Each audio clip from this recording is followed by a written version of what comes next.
Un des problèmes qui se pose, c'est le rapport entre l'orthographe et la prononciation. Les gens s'imaginent que l'orthographe nous donne ipso facto, d'entrée de jeu, la prononciation du mot. Je suis tout à fait contre cette représentation, cette conception des choses, qui ne correspond pas, à mon avis, à la réalité d'ailleurs, ni même à l'intention initiale, à savoir que c'est le contexte qui détermine la prononciation du mot.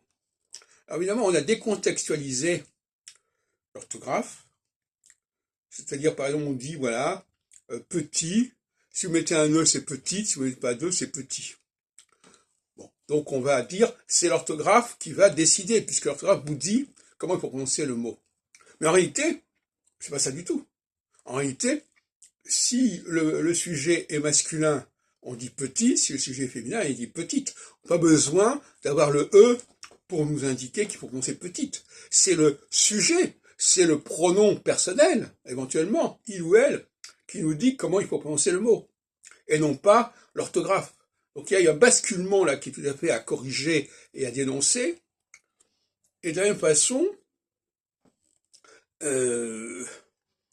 quand il s'agit, donc, on sait donc que quand il s'agit d'un masculin, on ne va pas prononcer le mot de la même manière que quand c'est un féminin.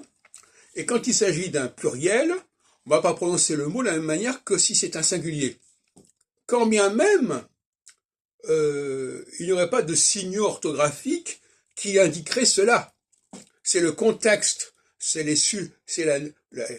genre ou le nombre qui doit déterminer la prononciation, et non pas je ne sais quel signal orthographique. Ça me paraît essentiel.